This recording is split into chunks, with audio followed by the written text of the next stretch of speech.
বিশ্ব ইজতেমার দ্বিতীয় পর্বের আখেরি মোনাজাত আগামীকাল। মহাসড়ক বন্ধ না করে মাঠে অবস্থান করার আহ্বান পুলিশের, ড্রোন ব্যবহারে নিষেধাজ্ঞা। ক্ষমতায় এলে বিনামূল্যে স্বাস্থ্যসেবা নিশ্চিত করবে বিএনপি। সংস্কারের ক্ষেত্রে আলোচনার মাধ্যমে জনবান্ধব প্রস্তাব গ্রহণের আহ্বান। মানহানি মামলায় বরখাস্ত সহকারী কমিশনার তাপসী উর্মির বিচার শুরু। আবু সাইদ সহ গণ অভ্যুত্থানে শহীদদের নিয়ে বিরূপ মন্তব্য করার অভিযোগ। বাংলাদেশ ব্যাংকের নিরাপত্তা ভল্টে সংরক্ষিত সব কর্মকর্তার লকার ফিজ। বিপুল অবৈধ অর্থ সম্পদ থাকতে পারে সন্দেহ দুদকের। মায়ের চিকিৎসার জন্য ঢাকায় এসে নিখোঁজ আলোচিত কিশোরী সুবা নওগাঁয় উদ্ধার। প্রেমের কারণে এমন ঘটনা তথ্য পুলিশের। এবং বিপিএলে বোলিং অ্যাকশন নিয়ে আম্পায়ারদের সন্দেহে স্পিনার আরাফাত সানি। দিতে হবে পরীক্ষা, বাধা নেই আগামীকাল কোয়ালিফায়ার খেলায়।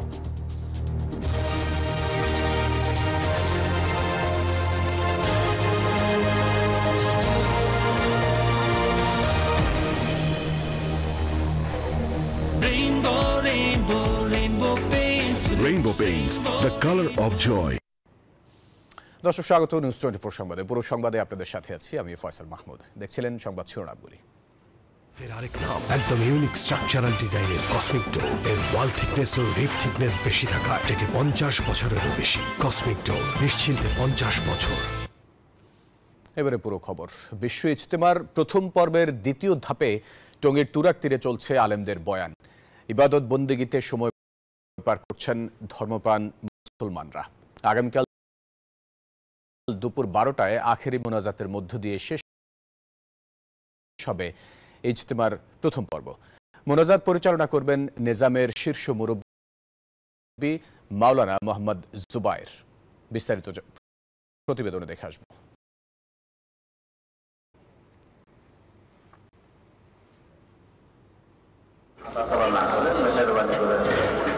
বিশ্ব ইজতেমার দ্বিতীয় ধাপের শেষ দিকে ইবাদতে ব্যস্ত সময় পার করছেন ধর্মপ্রাণ মুসলমানরা। বাদ ফজর বয়ান করেন পাকিস্তানের মাওলানা ওবায়দুল্লাহ খুরশিদ, বাংলায় তর্জমা করেন মাওলানা জাকারিয়া। সকালে আলোচনা করেন ভারতের মাওলানা জামাল সাহেব। মুসল্লিরা বলছেন, দুনিয়ায় লাভের আশা বাদ দিয়ে আল্লাহকে খুশি করাই তাদের মূল লক্ষ্য। দিনের তাকাজা পুরা করার জন্য সৎ কাজের আদেশ এবং অসৎ কাজের নিষেধের উপরে যে বর্ণনা বা যে ব্যাখ্যা এখানে প্রদান করা হয়েছে, আল্লাহ রাব্বুল ইজ্জত এগুলো যদি আমাদের পালন করার মতো যোগ্যতা দেয় তাহলে ইনশাল্লাহ দুনিয়ায় বেহেশত কায়েম হয়ে যাবে। আমাদের ইসলামে আলহামদুলিল্লাহ ভরপুর কামিয়াব হয়েছে। আমাদের হাতিয়ারা সুন্দরভাবে বয়ান শুনতেছে এবং আমাদের বড়রা যে নির্দেশনা দিচ্ছে, আমরা নির্দেশনা শুনে আমরা আল্লাহ রাস্তা বের হওয়ার জন্য তৈরি হইতেছি।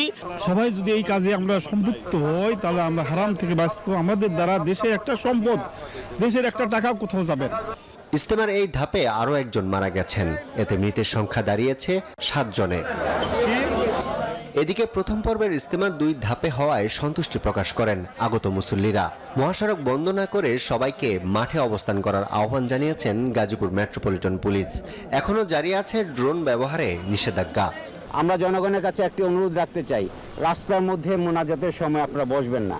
আপনারা আগে ফিল আপ করে রাস্তাটা ক্লিয়ার রাখেন। রাস্তার মধ্যে না বসলে যান চলাচল যদি সঠিক থাকে অন্যের মোনাজাত করার জন্য সুবিধা হবে। ড্রোন এখানে উড়াতে হলে সিটিএসবির পারমিশন লাগবে, মানে কমিশনার পারমিশন ছাড়া ড্রোন উড়াতে পারবে না। এই ধাপে টঙ্গীর তুরাগ নদের তীরে সমবেত হয়েছেন 22টি জেলার ধর্মপ্রাণ মুসলমানগণ। আরিফুল ইসলাম, নিউজ 24, ঢাকা। দর্শকের বিষয়ে আরো খবরাখবর জানাতে ইজতেমা ময়দান থেকে যুক্ত হচ্ছেন সহকর্মী নাজমুল হুদা। নাজমুল, এই পর্বে মুসল্লিদের উপস্থিতি কেমন দেখছেন আর নিরাপত্তার বিষয়টি একটু জানাবেন আমাদেরকে। এই মুহূর্তে ঠিক মাগরিবের আগ মুহূর্তে কি কি আনুষ্ঠানিকতা চলছে?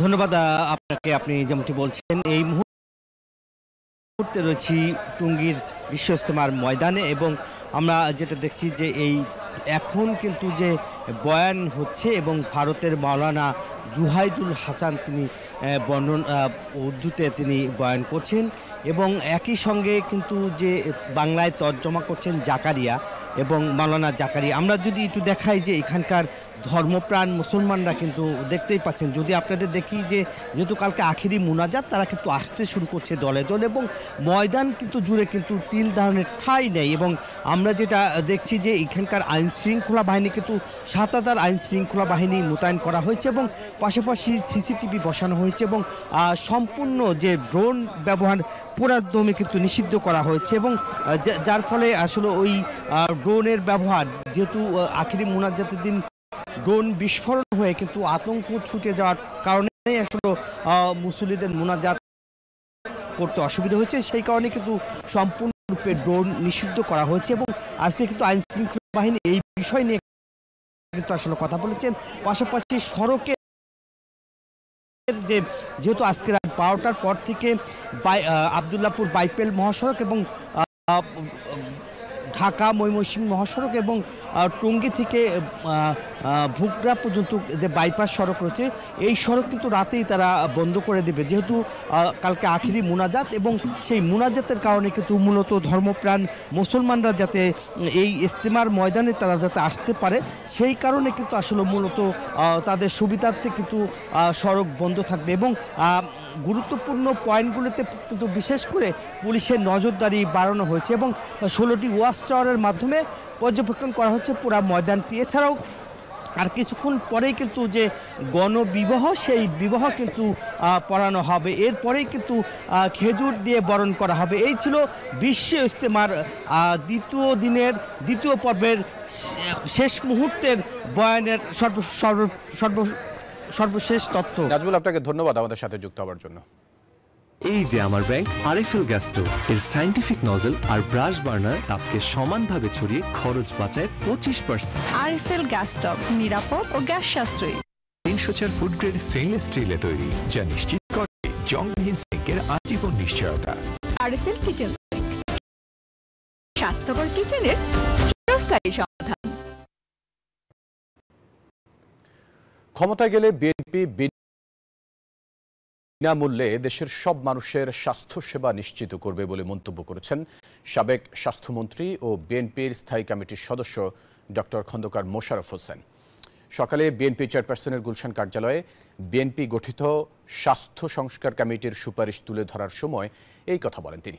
এদিকে অপর এক অনুষ্ঠানে সংস্কারের নামে গড়িমসি না করে দ্রুত নির্বাচন দিতে সরকারকে আহ্বান জানিয়েছেন বিএনপির সিনিয়র যুগ্ম মহাসচিব রুহুল কবির রিজভী।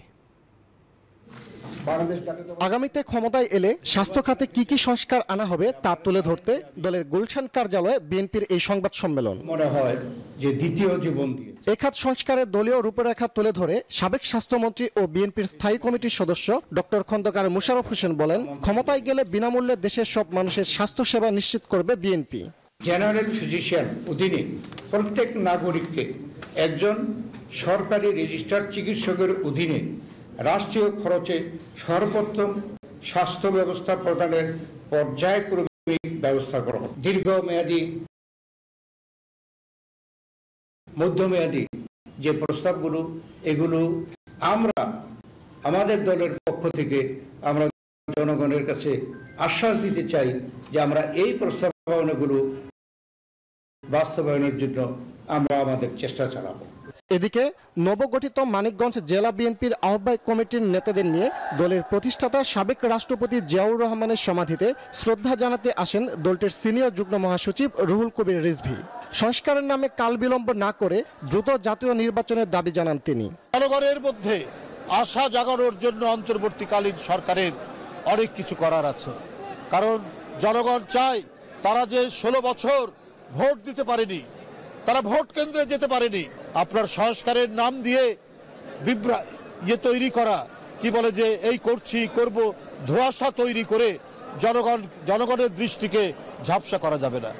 অপরদিকে নির্বাচনের রোডম্যাপ ঘোষণার দাবিতে জাতীয় প্রেস ক্লাবে সমাবেশ করে জাতীয়তাবাদী সাংস্কৃতিক দল। অনুষ্ঠানে বিএনপির কেন্দ্রীয় নেতা শামসুজ্জামান দুদু দেশের চলমান নানামুখী সংকটের কথা উল্লেখ করে বলেন, নির্বাচন না হলে এ সংকট বাড়তেই থাকবে।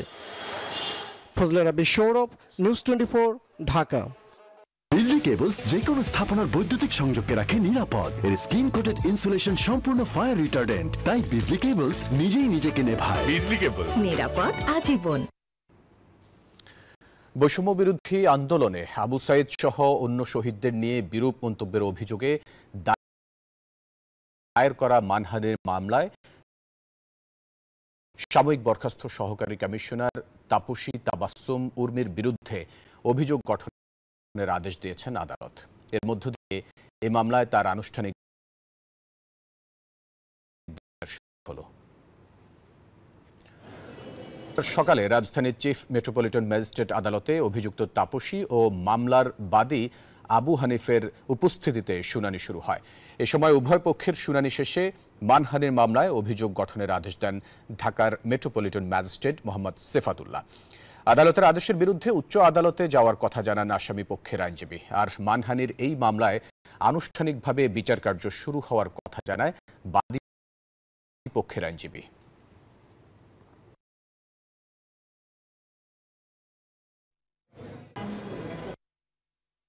আবু সাইদ শুধু ব্যক্তি নয়, এই আন্দোলনের একটা সিম্বল এবং এই বাদী এই আন্দোলনের অংশ। তিনি 11 দিন কারা ভোগ করেছেন এবং সরকার পতনের পর তিনি কারাগার থেকে মুক্তি পেয়েছেন। সুতরাং এখানে আর ব্যক্তির মধ্যে করার চেষ্টা করা হয়েছে। উনি পার্সোনালি এটা এসে মামলাটা করলো, তো ওনার তো এখানে মামলা করার যে লুকাস স্ট্যান্ডি সেটা ওনার নাই আর কি।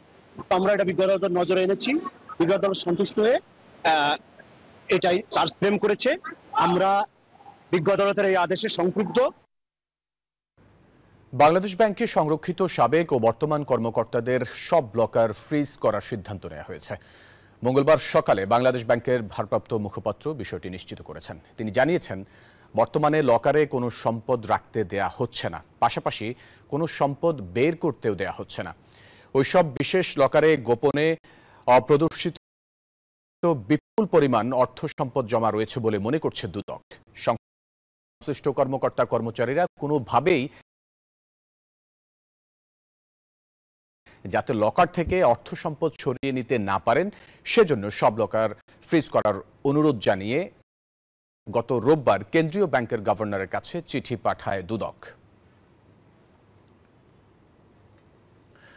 জুন মাসের মধ্যে মূল্যস্ফীতি কমে 6 থেকে 7% আসবে, ফলে নিত্যপণ্যের দাম কমে আসবে বলে জানান অর্থ উপদেষ্টা সালেউদ্দিন আহমেদ।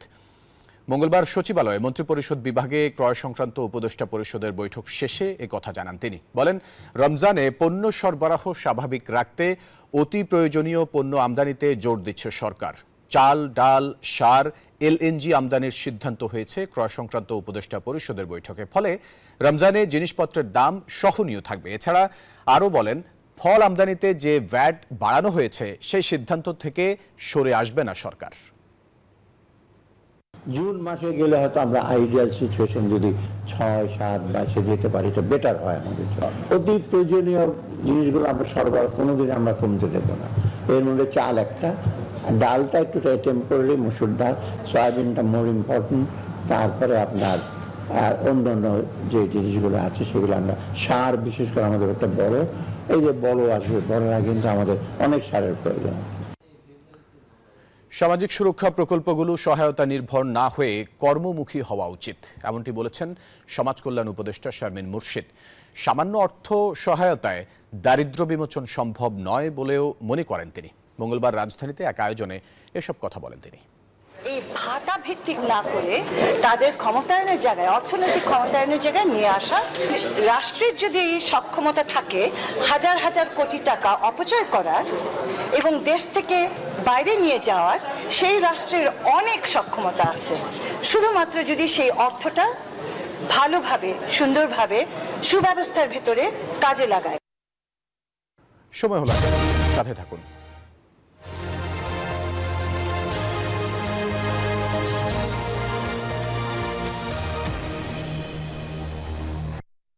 এলো instant milk powder happy cow, যেমন সাশ্রয়ী তেমনি পুষ্টিগুণে ভরপুর। আর এটা নিউজিল্যান্ডের গরুর দুধ। হ্যাপি কাউ, গরুর দুধের স্বাদ সবাই পাক।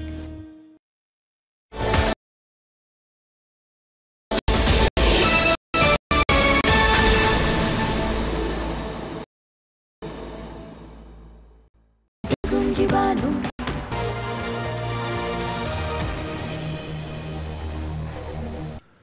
আবারও স্বাগত। রাষ্ট্রদ্রোহের মামলায় প্রাক্তন ইসকন নেতা চিন্ময় কৃষ্ণ দাস ব্রহ্মচারীকে কেন জামিন দেয়া হবে না তা জানতে চেয়ে রুল জারি করেছেন হাইকোর্ট। মঙ্গলবার বিচারপতি মোহাম্মদ আতওয়ার রহমান ও বিচারপতি মোহাম্মদ আলী রেজার হাইকোর্ট বেঞ্চ তার জামিন প্রশ্নে 2 সপ্তাহের রুল জারি করেন। আদালতে জামিন আবেদনের পক্ষে শুনানি করেন আইনজীবী অপূর্ব কুমার ভট্টাচার্য ও প্রবীর রঞ্জন হালদার। রাষ্ট্রপক্ষে শুনানি করেন অতিরিক্ত অ্যাটর্নি জেনারেল অনিক আর হক ও অতিরিক্ত অ্যাটর্নি জেনারেল আরশাদুর রৌফ। গত 31 অক্টোবর তার বিরুদ্ধে জাতীয় পতাকা অবমাননার অভিযোগে রাষ্ট্রদ্রোহের মামলা হয়।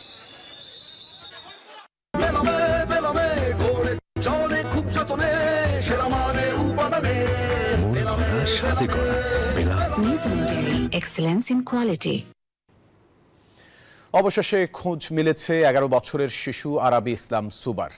মায়ের ক্যান্সার চিকিৎসার জন্য ঢাকায় এসে গত রোববার নিখোঁজ হয় মেয়েটি। তার নিখোঁজ হওয়ার খবর ছড়িয়ে পড়ে সামাজিক যোগাযোগ মাধ্যমে। পরে সিসি ক্যামেরায় ধরা পড়ে তার অবস্থান। নওগাঁ থেকে সুবাকে উদ্ধার করে আইন শৃঙ্খলা রক্ষাকারী বাহিনী। আমি ভালো আছি। আরাবী ইসলাম সুবা 11 বছর বয়সী এই মেয়েকে নিয়েই সামাজিক যোগাযোগ মাধ্যমে আলোচনার ঝড়। সকালে কথা হয়েছে। জাতীয় ক্যান্সার গবেষণা ইনস্টিটিউটে চলছে সুবার মায়ের কেমোথেরাপি। সেজন্য সম্প্রতি পরিবার নিয়ে বরিশাল থেকে মোহাম্মদপুরের আত্মীয়ের বাসায় ওঠেন সুবার বাবা। এমন বাস্তবতার মধ্যে রবিবার সন্ধ্যায় ফুফাতো ভাইয়ের সঙ্গে বাসা থেকে বের হয়ে আর ফেরেনি সুবা। 6ষ্ঠ শ্রেণীর এই শিক্ষার্থীর সন্ধান চেয়ে সামাজিক যোগাযোগ মাধ্যমে পোস্ট করেছেন অনেকেই, যেখানে মেয়েকে ফিরে পেতে আকুতি জানান বাবা। সিসিটিভি ফুটেজ বলছে রাজধানীর মোহাম্মদপুরের টোকিও স্কয়ারে সুবার ফুফাতো ভাই ছাড়াও ছিলেন আরেকজন। তার সঙ্গেও সুবাকে হাঁটতে দেখা গেছে। আমার মেয়ে আসলে ঢাকায় তো সেটেল না, আমরা ঢাকায় সেটেল না, ঢাকায় থাকি না। এখানে আমার বোনের বাসা, আমার ছোট বোনের। তো আমার ওয়াইফ আবার সে ক্যান্সার আক্রান্ত, তাও লাস্ট স্টেজ চলতেছে। অবশেষে নওগাঁয় দেখা মিলেছে নিখোঁজ সুবার। আইন শৃঙ্খলা বাহিনী বলছে প্রেমের সূত্র ধরে ঘর ছাড়া হয় সে। নিখোঁজ হওয়ার সময় সিসি ক্যামেরায় যে ছেলের সঙ্গে দেখা যায় সুবাকে, নওগাঁয় সেই ছেলের বাড়িতেই পাওয়া গেছে তাকে। মেয়েটিকে উদ্ধারের সঙ্গে সঙ্গে আটক করা হয়েছে ছেলেটিকেও। মাসুদা লাবনী, নিউজ 24, ঢাকা। গাড়িটা আমার প্রেজেন্ট, আমার ফিউচার, আমার হ্যাপি লাইফ। আইডিএলসি আমার ফাইন্যান্সিয়াল পার্টনার বলি কার লোন আমার কাছে লাইফ ইনভেস্টমেন্ট।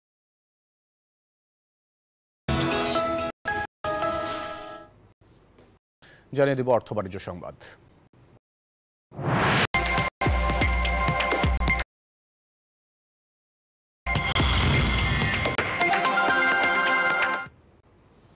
বিপুল সম্ভাবনার পরও প্রতিযোগী দেশের সঙ্গে পেরে উঠছে না দেশের ক্ষুদ্র মাঝারি শিল্প। প্রায় সব সূচকেই পিছিয়ে আছে এই খাত। এমন বাস্তবতায় নতুন ভ্যাট আরোপের কারণে এ খাতের গতি আরও কমে যাওয়ার শঙ্কায় উদ্যোক্তারা। তাদের অভিযোগ, সক্ষমতার সীমাবদ্ধতা, রপ্তানি প্রতিবন্ধকতা এবং আর্থিক খাতের সঙ্গে উদ্যোক্তাদের দুর্বল সম্পর্ক এসএমইর বিকাশে বড় বাধা। এক অর্থনীতিবিদ বলছেন, এ খাতে ভ্যাট আরোপ হলে তা নিয়ে ভাবতে হবে সরকারকে। বিস্তারিত রিয়াদ সুমনের বিশেষ প্রতিবেদনে।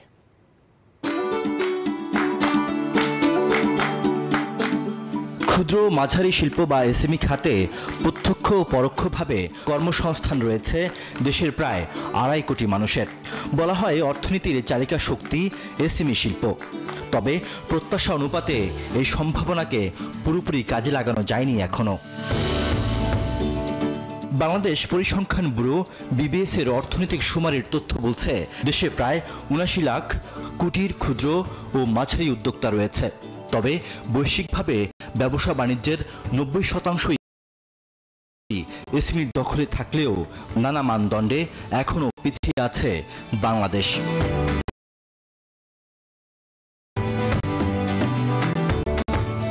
প্রতিবেশী ও প্রতিযোগী দেশগুলোর জিডিপিতে যেখানে এসএমই খাতের অবদান 40 থেকে 60%, সেখানে বাংলাদেশের 30% কম।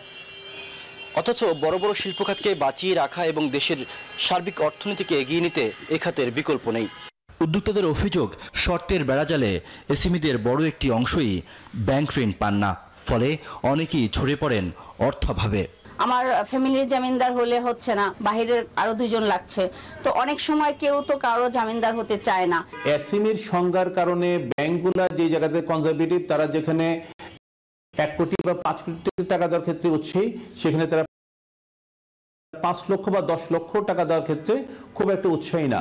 এসএমই খাতের উন্নয়নে রপ্তানির সুযোগ বৃদ্ধি, প্রযুক্তিগত দক্ষতা, অবকাঠামো উন্নয়ন ও নীতি সহায়তার দাবি জানিয়েছেন উদ্যোক্তারা। কাঁচামাল আনার ক্ষেত্রেও যে ভ্যাটের যে যন্ত্রণাগুলো আছে, পলিসিতে আছে যে সেই ধরনের কাঁচামালগুলা ইম্পোর্ট করলে গভর্নমেন্ট সেটা আবার এক্সপোর্ট করার ক্ষেত্রে কর রেয়াত বা সুবিধা দেবে, কিন্তু বাস্তবতা হচ্ছে সেটা কোনোভাবেই পাওয়া যাচ্ছে না। জাপানের কথা বলেন, জার্মানির কথা বলেন, আর পৃথিবীর যেই লার্জেস্ট কান্ট্রিগুলোর কথা বলেন যারা অর্থনৈতিকভাবে সফল, তাদের ব্যাকওয়ার্ড লিঙ্কেজটাই হচ্ছে এসএমই। সরকারের যদি সুষ্ঠু পরিকল্পনা না থাকে এবং ওই পরিকল্পনার পথ পরিক্রমা যদি স্মুথ না হয়, তাহলে আলটিমেটলি ওইটা তো জিডিপির যে টার্গেট থাকে কখনোই কভার করতে পারে না। অর্থনীতির বিদ্যমান চ্যালেঞ্জ মোকাবেলায় ক্ষুদ্র ও কুটির শিল্পই সবচেয়ে বড় শক্তি বলে মনে করেন এই অর্থনীতিবিদ। তারা যে সমস্ত পণ্যগুলো ব্যবহার করে, তারা যে সমস্ত র মেটেরিয়ালসগুলো বিদেশ থেকে নিয়ে আসে তাদের পণ্য উৎপাদনের জন্য, সেগুলোর যাতে একটা পলিসি সাপোর্ট দেওয়া হয়। এসএমইর বিকাশ ত্বরান্বিত হলে বাড়বে নতুন কর্মসংস্থান, পাশাপাশি রপ্তানিতেও জোরালো ভূমিকা রাখবে বলে মনে করেন খাত সংশ্লিষ্টরা।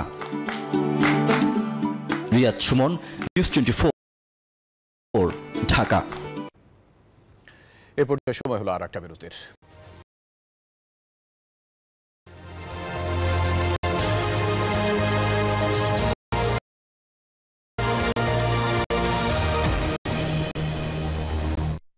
এলো instant milk powder happy cow, যেমন সাশ্রয়ী তেমনি পুষ্টিগুণে ভরপুর। আর এটা নিউজিল্যান্ডের গরুর দুধ। হ্যাপি কাউ, গরুর দুধের স্বাদ সবাই পাক।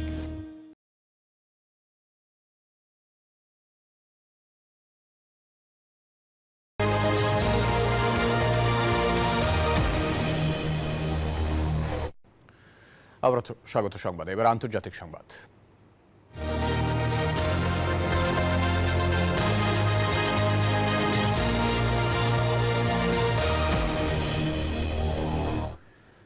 অবৈধ ভারতীয় অভিবাসীদের ফেরত পাঠানো শুরু করল যুক্তরাষ্ট্র। এরই মধ্যে 205 জনকে পাঠিয়ে দিয়েছে ট্রাম্প প্রশাসন। প্রত্যেকেরই ভারতীয় নাগরিক বলে নিশ্চিত করেছে নয়াদিল্লি। আর এতে ভারত সরকারের যুক্ত থাকার ইঙ্গিত পাওয়া যাচ্ছে। এদিকে বাণিজ্য যুদ্ধ এড়াতে সম্পর্ক জোরদারে আগামী সপ্তাহে ট্রাম্পের সাথে বৈঠক করবেন নরেন্দ্র মোদী। অবৈধ অভিবাসীর বিরুদ্ধে যে কঠোর অবস্থান নিয়েছেন মার্কিন প্রেসিডেন্ট ডোনাল্ড ট্রাম্প, তারই অংশ হিসেবে দেশটি থেকে অবৈধ ভারতীয় অভিবাসীদের প্রত্যাবাসন শুরু করল ওয়াশিংটন। সোমবার একটি সামরিক বিমান 2 শতাধিক ভারতীয় অভিবাসীদের নিয়ে দিল্লির উদ্দেশ্যে যাত্রা করে। দেশটির গণমাধ্যমে তথ্য বলছে প্রত্যেকের ভারতীয় নাগরিকত্ব যাচাই করা হয়েছে। আর এতে স্পষ্ট যে বিষয়টির সাথে যুক্ত রয়েছে নয়াদিল্লি। এর আগে মোদির সাথে ফোন আলাপে ট্রাম্প জানিয়েছিলেন, অবৈধ ভারতীয় অভিবাসীদের ফিরিয়ে আনার ক্ষেত্রে মোদি শেষ পর্যন্ত যা সঠিক তাই করবেন। ভারত এবং যুক্তরাষ্ট্র 18,000 ভারতীয় অভিবাসীকে শনাক্ত করেছে, যারা অবৈধভাবে যুক্তরাষ্ট্রে অবস্থান করছেন। দেশটি দক্ষ কর্মীর H-1B'র ভিসাধারীর বেশিরভাগই ভারতীয়। এরই মধ্যে অবৈধ 18,000 অভিবাসীকে ফেরত নিতে সম্মত হয়েছে ভারত। এদিকে ট্রাম্পের দ্বিতীয় মেয়াদের ক্ষমতায় আসার পর সবচেয়ে বেশি আলোচনা হচ্ছে ভারত যুক্তরাষ্ট্রের সম্পর্ক নিয়ে। অবৈধ অভিবাসী এবং শুল্ক আরোপের যে ঘোষণা দিয়েছেন ট্রাম্প, তার তালিকাতে রয়েছে ভারত। এরই মধ্যে মোদিকে আগামী সপ্তাহে হোয়াইট হাউসে আমন্ত্রণ জানিয়েছেন প্রেসিডেন্ট ডোনাল্ড ট্রাম্প। সূত্রগুলো বলছে এই বৈঠক দিল্লির জন্য বিশেষ গুরুত্ব রয়েছে, যেখানে পরিস্থিতি সামাল দিতে জোর চেষ্টা চালাবেন নরেন্দ্র মোদী। মাসুদ রানা, নিউজ 24। এবার যুক্তরাষ্ট্রের পণ্যের উপর 10 থেকে 15% শুল্ক আরোপের ঘোষণা দিয়েছে চীন। প্রতিশোধমূলক আরও ব্যবস্থা নেয়ার বার্তা দিয়েছে বেইজিং। মেক্সিকো ও কানাডার পণ্যের শুল্ক আরোপ 1 মাসের জন্য স্থগিত করলেও চীনের ব্যাপারে নেওয়া সিদ্ধান্তে অটল ছিলেন ডোনাল্ড ট্রাম্প। এদিকে ইউরোপীয় ইউনিয়ন জানিয়েছে তাদেরকে যুক্তরাষ্ট্র অন্যায্যভাবে লক্ষ্যবস্তুতে পরিণত করলে দৃঢ় প্রতিক্রিয়া জানাবে তারাও। মঙ্গলবার থেকেই মেক্সিকো কানাডার ওপর 25% ও চীনের ওপর 10% শুল্ক আরোপ কার্যকর করার নির্বাহী আদেশ জারি করেছিলেন মার্কিন প্রেসিডেন্ট ডোনাল্ড ট্রাম্প। পরবর্তীতে মেক্সিকো কানাডার নেতাদের সাথে ফোন আলাপে সমঝোতা হলে নতুন করে শুল্ক আরোপ স্থগিতের সিদ্ধান্ত নেন। ট্রাম্প জানান, মেক্সিকোর প্রেসিডেন্ট ক্লডিয়া শেনবাউমের সঙ্গে খুবই গুরুত্বপূর্ণ আলোচনা হয়েছে। অবৈধ অভিবাসী ও মাদক পাচার ঠেকাতে যুক্তরাষ্ট্র মেক্সিকো সীমান্তে 10,000 সেনা পাঠাতে রাজি হয়েছে মেক্সিকো। আর উত্তর সীমান্তের নিরাপত্তা নিশ্চিত করতে রাজি হয়েছেন কানাডার বিদায়ী প্রধানমন্ত্রী জাস্টিন ট্রুডো। ফেন্টালিনের মতো ক্ষতিকর মাদক পাচার বন্ধের আশ্বাস দেন তিনি। তবে চীনা পণ্যের ওপর 10% শুল্ক চাপানোর সিদ্ধান্ত স্থগিত না হওয়ায় মার্কিন পণ্যের ওপরেও 10 থেকে 15% শুল্ক আরোপ করতে চলেছে বেইজিং। এখন থেকে যুক্তরাষ্ট্র থেকে আসা কয়লা এবং প্রাকৃতিক গ্যাসের ওপর এবং অপরিশোধিত তেল, কৃষি সরঞ্জাম এবং বড় গাড়ির ওপর অতিরিক্ত 10% শুল্ক আরোপ করা হবে। মার্কিন সংস্থা গুগলের বিরুদ্ধেও তদন্ত করা হবে বলে জানিয়েছে বেইজিং। এরই মধ্যে ইউক্রেনের রুশ আগ্রাসন এবং ট্রাম্পের নীতি ইউরোপকে নিজেদের ভৌত ও অর্থনৈতিক নিরাপত্তার জন্য আরও বেশি দায়িত্ব নেয়ার দিকে ঠেলে দিচ্ছে, এমনটাই মন্তব্য করলেন ফরাসি প্রেসিডেন্ট ইমানুয়েল ম্যাক্রন। এদিকে ইউরোপীয় কমিশনের president Ursula von der Leyen সোমবার জানিয়েছেন, যুক্তরাষ্ট্রের সাথে একটি গঠনমূলক সংলাপ চায় ইউরোপীয় ইউনিয়ন। তবে ট্রাম্প প্রশাসন অন্যায়ভাবে ইউকে লক্ষ্যবস্তু করলে দৃঢ়ভাবে প্রতিক্রিয়া জানাবে তারা। Desk report, news 24। এবারে খেলার খবর।